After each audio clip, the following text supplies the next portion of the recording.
Assalamualaikum warahmatullahi wabarakatuh.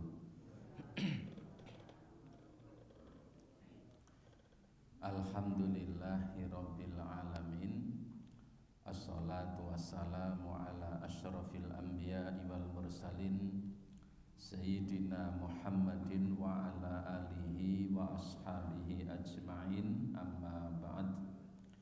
Ibu bapak sekalian, para jamaah rahimakumullah, alhamdulillah, marilah senantiasa kita haturkan syukur kita kehadirat Allah Subhanahu wa taala, karena hingga malam hari ini Allah taala senantiasa melimpahkan nikmat serta karunia-Nya kepada kita semuanya, sehingga kita bisa bersama-sama hadir pada kajian rutin kita pada setiap malam Kamis ini dengan tidak ada halangan suatu apapun. Salawat dan salam tidak lupa semoga tercurah atas Nabiuna Muhammad sallallahu alaihi wa alihi wasallam, yang semoga terlimpah pula kepada semua umatnya yang senantiasa istiqomah dengan dinullah ini sampai hari kiamat kelak. Ibu bapak sekalian, para jamaah rahimakumullah, pada pertemuan terakhir kemarin kita sampai pada fi sifatil mustahabbati fil muadzin, sifat atau keadaan-keadaan yang disunnahkan bagi seorang muadzin. Artinya ada beberapa kondisi di mana kondisi itu menjadikan seorang muadzin mendapatkan pahala sunnah. Pertama adalah orangnya adil dan amanah. Yang kedua, baligh dan berakal sehat. Sekalipun belum baligh, mengumandangkan azan, azannya tetap sah. Yang ketiga, ayyakuna aliman bil awqat, mengetahui waktu-waktu sholat, sehingga azannya tidak ngawur, tidak mengumandangkan azan sebelum masuk waktu. Yang sering banyak terjadi itu adalah azan sholat subuh. Banyak sekali sebelum masuk waktu sholat azan sudah dikumandangkan, sekalipun sebenarnya boleh jam 3 mengumandangkan azan. Hanya ketika subuh masuknya jam 4 misalnya, kemudian jam 4 kurang 10 menit sudah mengumandangkan azan, khawatirnya adalah kaum muslimah yang barangkali dia tidak sholat ke masjid, taunya waktu sholat subuh sudah masuk, kemudian dia bergegas melaksanakan sholat hanya gara-gara mendengar kumandang azan, padahal itu belum masuk waktu. Ini yang menimbulkan masalah. Kenapa? Yang keempat adalah hendaknya muadzin itu orang-orang yang suaranya keras. Sekalipun suara tidak keras sekarang tidak apa-apa, karena ada alat pengeras suara.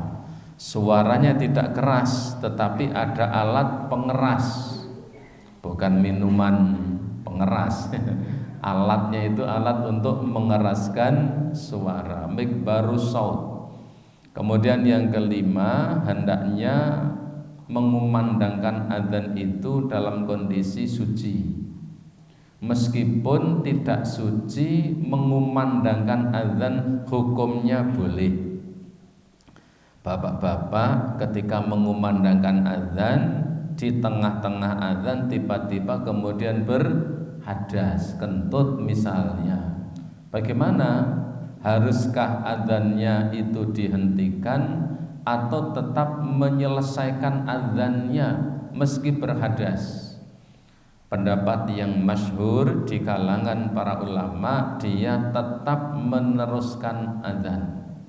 Sebab muadzin itu tidak harus suci, hanya sebaiknya suci. Sebaiknya dan seharusnya itu beda, berdampak hukum yang berbeda. Kemudian mengumandangkan adzan sambil berdiri atau dalam keadaan berdiri dan menghadap ke arah kiblat. Kemudian yang ketujuh, meletakkan dua jari telunjuknya pada kedua telinganya, sehingga apa? Suaranya bisa relatif lebih nyaring. Orang itu kalau mau gerak-geru, ya, besok gerak-geru nggih. Gerak-geru ini kenapa? Berteriak-teriak. Itu kalau kemudian kedua telinga ditutup, itu teriakannya semakin keras, ya. Kenapa? Wallahu alam. Itu memang salah satu trik untuk mengeraskan suara. Ya, misalnya kita meletakkan ini saja, kedua telapak tangan ini ditutupkan di daun telinga ini kalau kita bersuara akan lebih keras. Apalagi ini dibumpeti itu bisa lebih keras. Sampai nanti sepeda motor digrong-grong-grong, knalpotnya dilepasin tidak apa-apa, ya. Karena apa? Karena tertutupi ini. Kemudian ya, ketika mengumandangkan sampai pada lafal hayya 'alas shalah, menoleh ke sisi kanan, dan hayya 'alal falah menoleh ke sisi kiri jika memungkinkan. Kalimat memungkinkan itu tujuan noleh ke kanan dan ke kiri itu supaya suara adzannya terdengar luas. Sementara sekarang sudah pakai pengeras suara, kita boleh hayya 'alas shalah noleh ke sana, hayya 'alal falah noleh ke kiri. Dengan catatan apa? Suara kita masuk pada mikrofon. Tetapi kalau kemudian noleh suaranya jadi hilang, ya tidak perlu. Seperti gambar yang kita contohnya, mikrofonnya ada di balik tembok, temboknya di bolong-bolong, mikrofonnya di sana karena sering hilang. Ini kalau kemudian begini dan begini, suaranya tidak masuk. Kemudian yang ke-8 terakhir, hendaklah adzan itu tamahal, las-lasan, ya. Tamahal itu las-lasan. Las-lasan itu saya tidak tahu bahasa Indonesianya apa. Napa las-lasan itu? Las-lasan. Las-lasan itu berapa? Mboten kesusu. Masih bahasa Jawa.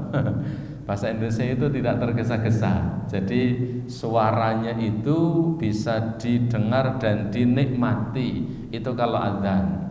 Sementara kalau iqamat itu kumandangnya agak dipercepat. Bukan kebalik, adzannya malah dipercepat, iqamatnya malah diperlambat. Ini yang kebalik. Iqamat dipercepat, adzan diperlambat. Baik, kemudian fi sifatil adzani wal iqamah, tentang sifat-sifat adzan dan iqamat, lafal adzan dan iqamat. Saya kira lafal adzan dan iqamat sudah faham, ya. Kita sudah tahu ada beberapa keterangan terkait tentang lafal adzan itu, ya. Di antaranya misalnya lafal adzan yang sudah kita kenal, lafal iqamat yang sudah kita kenal. Ini berdasarkan hadis dari Anas bin Malik. Dia mengatakan, amara Bilalun ayyashfa'al adzana. Bilal diperintahkan untuk menggenapkan adzan, wa ayyutirul iqamata, dan mengganjilkan iqamah. Bilal bin Rabah diperintahkan oleh Nabi untuk menggenapkan azan dan mengganjilkan iqamah. Maka lafal azan itu dua kali, sementara lafal iqamah hanya satu kali, kecuali kalimat qad qamatis shalah. Azannya dua kali. Allahu Akbar itu dihitung sekali, bukan dihitung dua kali. Allahu Akbar itu hitungannya sekali. Allahu Akbar. Nah, ini baru dua kali. Bilal diperintahkan oleh Nabi ketika mengumandangkan azan itu dua kali. Kecuali lafal terakhir kalimat la ilaha illallah itu hanya sekali. Sedangkan iqamat itu hanya ganjil, hanya sekali. Allahu Akbar itu dihitung sekali, bukan dihitung dua kali. Asyhadu an la ilaha illallah sekali. Asyhadu anna Muhammadar Rasulullah sekali. Hayya 'alas shalah sekali.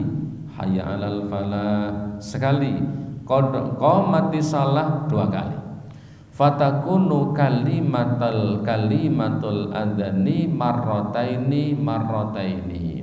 Oleh karenanya lafal adzan itu dua kali. Lafal adzan itu dua kali. Wa kalimatul iqamah marratan. Sedangkan lafal atau kalimat pada lafal iqamat itu hanya satu kali. Illa fi qawlihi qad qamatis shalah, kecuali pada kalimat qad qamatis shalah fatakunu marrataini. Maka kalau lafal qad qamatis shalah ini dibacanya dua kali. Dasarnya adalah hadis Anas bin Malik yang tadi kita sampaikan, yang redaksinya tidak kita baca. Jadi Anas bin Malik itu menceritakan bahwa Bilal diperintahkan oleh Nabi untuk menggenapkan adzan dan mengganjilkan iqamat. Adzannya digenapkan dua kali, kecuali kalimat la ilaha illallah. Iqamat sekali, kecuali pada kalimat qad qamatis shalah itu yang dibaca dua kali. Fahadhi sifatul adzani wal iqamatil mustahabbati. Inilah tata cara adzan dan iqamat yang disukai oleh Nabi Sallallahu Alaihi Wasallam. Lafal adzan dan lafal iqamah yang disunahkan. Li'anna Bilalan kana yu'adzinu bihi hadaran wa safaran ma'a Rasulillah illa an mata. Karena Bilal bin Rabah, Bilal itu aslinya seorang budak hitam, rambutnya keriting sampai ada yang mengatakan ka'anna fi ra'sihi zabib, seakan-akan di kepalanya itu ada butiran-butiran kurma. Berarti keriting ini ku napa? Keriting niku kempal-kempal ngedual ya, bukan keriting kayak kalau artis Indonesia Ahmad Albar. Nah, ini kan keritingnya megeruk ya, berasa megeruk nih. Megeruk itu apa? Megeruk. Tapi kalau orang-orang Afrika yang lebih-lebih asalnya dari para Buddha ini rambutnya ngedual. Jadi kayak kurma ditempel-tempel. Kurma ditempel-tempel. Ibu bapak barangkali kalau tindak haji, tindak umrah mendapati jamaah yang begitu. Rambutnya itu jadi kayak kurma ditempel-tempel begini, ngedual ya. Nah, ini Bilal bin Rabah. Ada yang mengatakan rambutnya hanya keriting saja tanpa mengatakan demikian. Tetapi itulah muadzinnya Rasulullah. Bilal itu menjadi muadzinnya Nabi, baik ketika Bilal sedang di Madinah maupun ketika Bilal bepergian. Setiap kali mendampingi Nabi, maka yang paling sering diperintahkan untuk mengumandangkan azan dan iqamat itu Bilal bin Rabah. Kalau Bilal sedang pergi, kadang yang mengumandangkan azan di Madinah ada seorang laki-laki tua, namanya Abdullah ibnu Umi Maktum. Itu yang kadang menggantikan Bilal mengumandangkan adzan. Nah, Bilal itu menjadi muadzinnya Rasulullah sampai beliau meninggal dunia. Dan begitu Rasulullah SAW meninggal, maka Bilal berhenti dari mengumandangkan adzan. Jadi ketika Rasulullah meninggal dunia, Bilal tidak mau lagi untuk mengumandangkan azan. Ketika diminta untuk azan, kata Bilal apa? Saya diperintahkan untuk mengazani atau mengumandangkan azan oleh Nabi. Maka ketika Nabi meninggal, Bilal tidak mau lagi mengumandangkan azan. Beberapa tahun berikutnya, ada seorang khalifah yang meminta, wahai Bilal, kami sungguh rindu ingin mendengar azanmu wahai Bilal. Bilal mengatakan, enggak, karena saya azannya untuk Nabi Shallallahu Alaihi Wasallam. Tetapi kemudian diminta oleh khalifah tersebut, akhirnya Bilal pun mengumandangkan azan. Dan ketika Bilal mengumandangkan azan, seisi Madinah hampir semuanya menangis. Karena ketika kumandang azannya Bilal itu mengingatkan mereka pada zaman ketika Nabi masih hidup. Nah, azannya Bilal itu seperti azan yang kita kenal. Kemudian sifat inilah yang dilakukan oleh Bilal bin Rabah. Wa in raja'a fil adzani au sannal iqamah fala ba'sa. Wa in raja'a fil adzan, dan jika mengulang pada adzannya, raja itu tarji. Tarji itu begini, sekedap.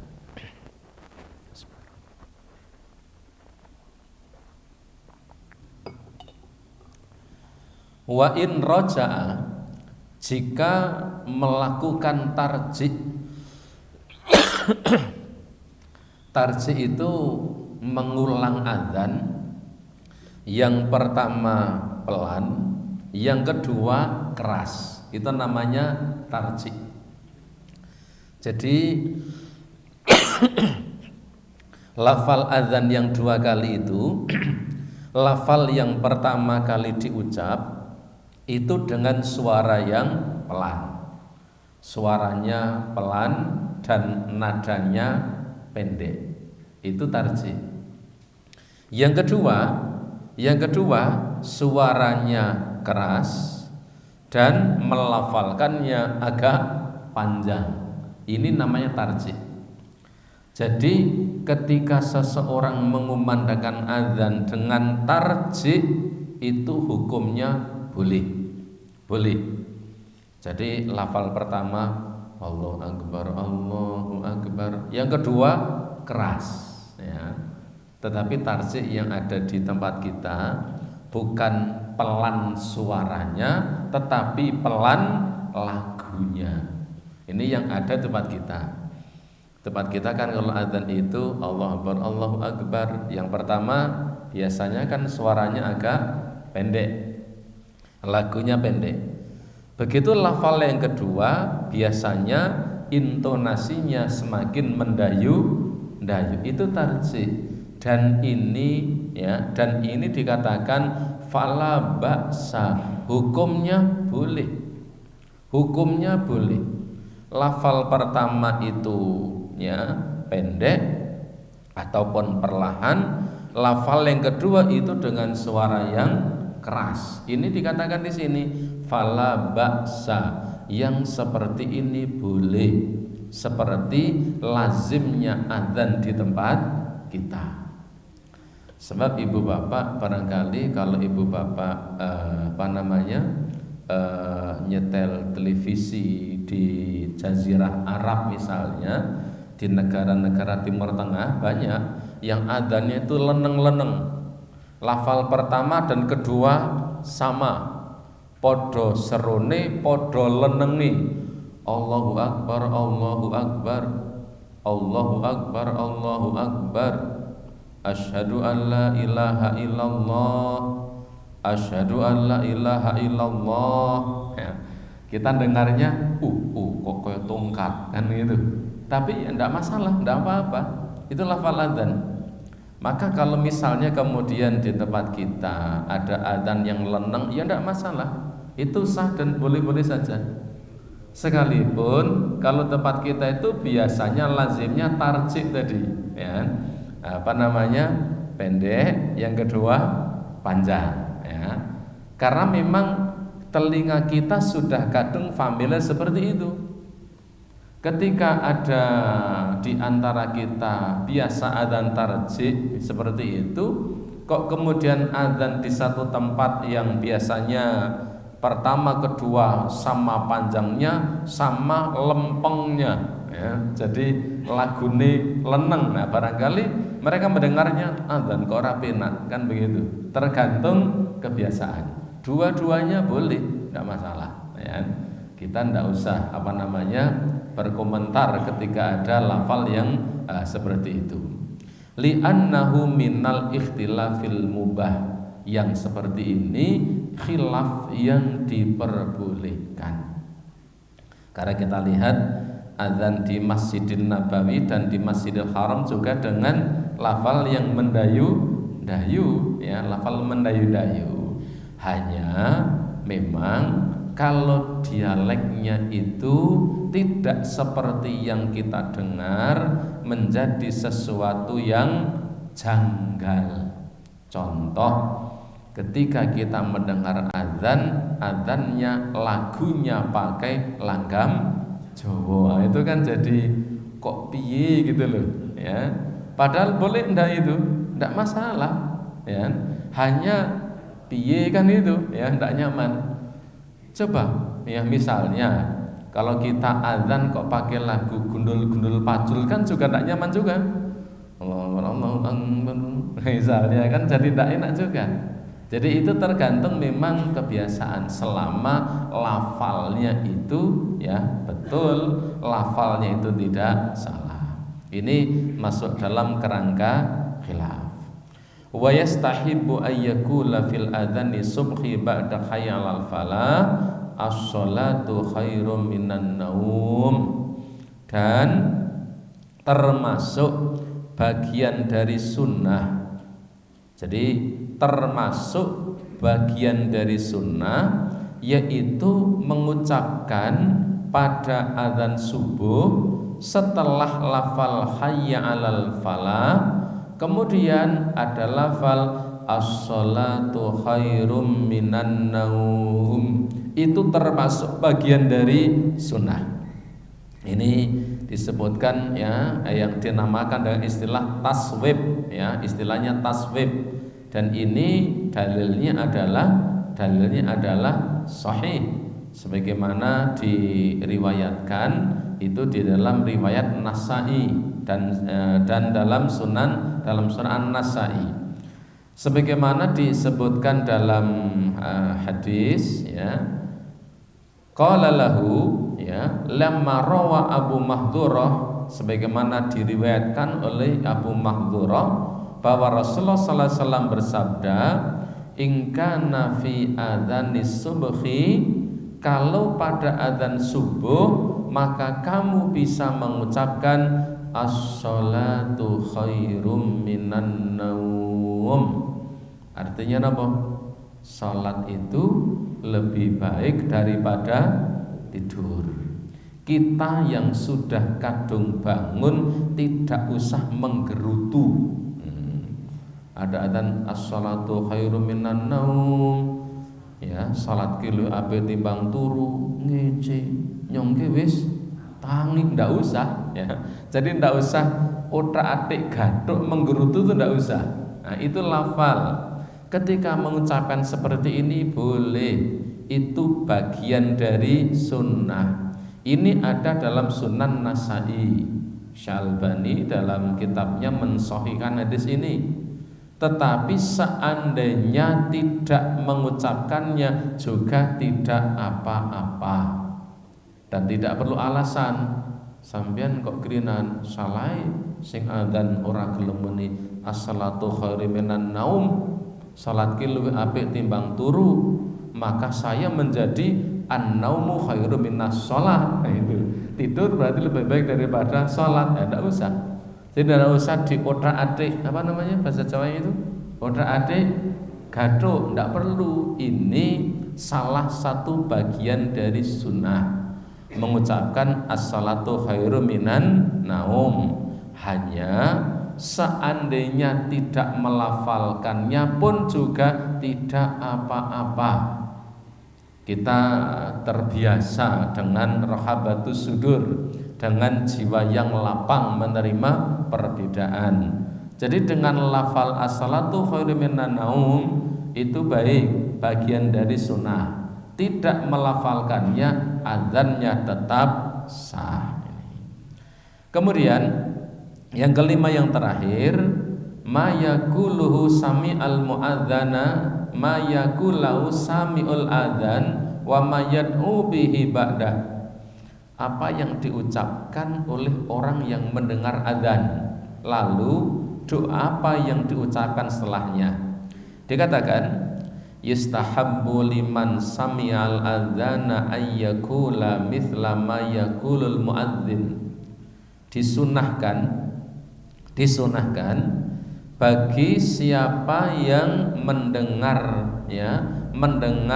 adzan, mendengar kumandang adzan, untuk mengucapkan seperti yang diucapkan oleh muadzin itu. Li haditsin Abi Sa'id al-Annan Nabiyya sallallahu alaihi wasallam qala, sebagaimana hadis dari Abu Sa'id bahwa Nabi mengatakan, idza sami'tumun nidaa faqulu mithla ma yaqulul muadzin. Jika kalian mendengar panggilan azan, maka ucapkanlah oleh kalian seperti apa yang diucapkan oleh orang yang azan itu. Allahu Akbar, Allahu Akbar. Kita diperintahkan mengucapkan kalimat yang sama. Maka supaya lafal azan itu bisa kita dengar, suara-suara yang mengganggu pendengaran kita kepada azan, suara-suara itu harus dikalahkan. Ada televisi sedang bunyi keras, ada azan dikumandangkan, maka volumenya dikecilkan. Syukur-syukur TV ini dipateni, TV pateni, radio dipateni, sing udut dipateni. Mboten. Itu kan sering ada orang guyonan gitu, sing udut pateni ya mesake kan itu.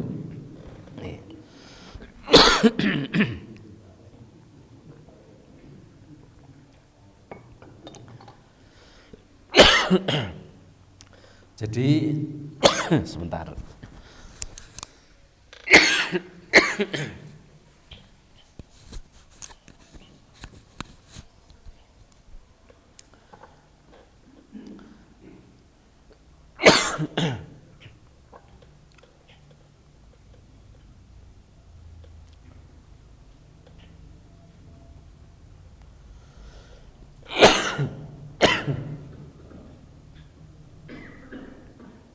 Sampai ini nggih.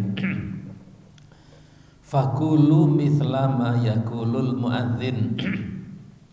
Maka ucapkan sebentar nggih. Sereten niki.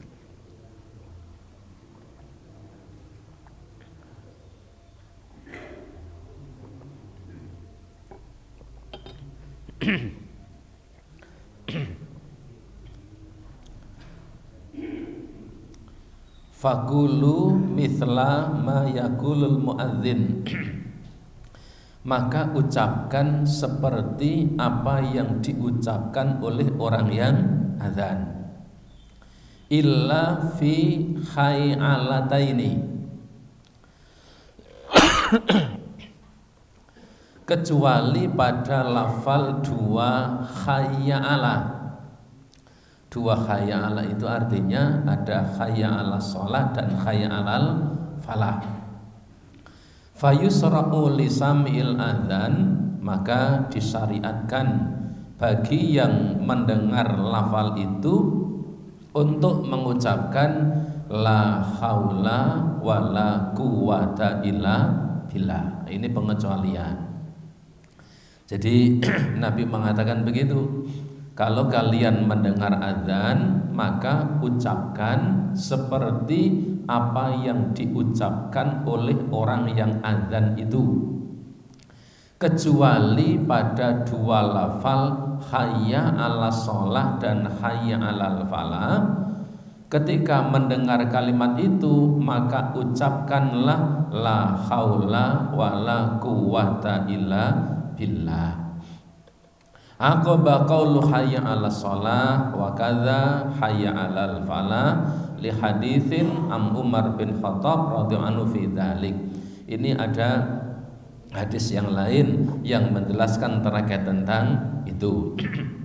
Kemudian wa idza qala al muadzin fi sholati subhi, ketika muadzin pada salat subuh mengucapkan as-sholatu khairum minan naum, ketika lafal itu diucapkan, maka orang yang mendengar mengucapkan seperti yang dilafalkan oleh muadzin itu. Tetap kalimatnya sama. As-salatu khairun minan naum. Jawaban kita as-salatu khairun minan naum. Tapi khusus hayya 'alas shalah, hayya 'alal falah itu dengan lafal la haula wala quwata illa billah. Tsumma yusolli 'alan nabi. Lalu setelah azan selesai kita mendengarkan, kemudian kita menirukan. Setelah azan itu selesai, tsumma yusolli 'alan nabi, lalu membaca sholawat kepada Nabi. Tsumma yaqulu, kemudian mengucapkan Allahumma rabba hadhihi da'wati tammah wassalatil qa'imah ati Muhammadanil wasilata wal fadilah wab'athhu maqamam mahmudanil ladzi wa'atta. Lalu baru membaca doa ini. Riwayat yang lain ada tambahan innaka la tukhliful mi'ad, itu di lafal yang lain. Di kitab ini hanya disebutkan sampai pada kalimat wab'athhu maqamam mahmudanil ladzi wa'atta. Ini sebagaimana yang ada dalam hadis Bukhari, di mana Rasulullah mengatakan begini urutannya begini. Siapa yang ketika mendengar azan lalu ia mengucapkan seperti yang ia dengar, setelah selesai lalu dia membaca sholawat, lalu membaca doa ini, Nabi mengatakan halat lahu syafaati yaumal qiyamah, akan dihalalkan syafaatnya Rasulullah untuk orang itu kelak di hari kiamat. Jadi urutannya begitu. Azan dikumandangkan, kita menirukan. Ketika sudah selesai, kemudian membaca sholawat. Ketika sholawat selesai, kemudian diteruskan membaca doa. Kalau di kitab ini hanya sampai pada kalimat wab'athu maqaman mahmudanil ladzi wa'atta. Di riwayat yang lain ada kalimat innaka la tukhliful mi'ad. Memang ada redaksi yang berbeda. Ibu bapak, para jamaah rahimakumullah, barangkali sampai di sini yang kita baca pada malam hari ini. Untuk bab yang selanjutnya kita bisa lanjutkan pada waktu yang akan datang. Semoga bermanfaat. Segala kesalahan kekhilafan semoga Allah memberi ampunan. Saya cukupkan. Subhanakallahumma wa bihamdika asyhadu an la ilaha illa anta astaghfiruka wa atubu ilaik. Assalamualaikum warahmatullahi wabarakatuh.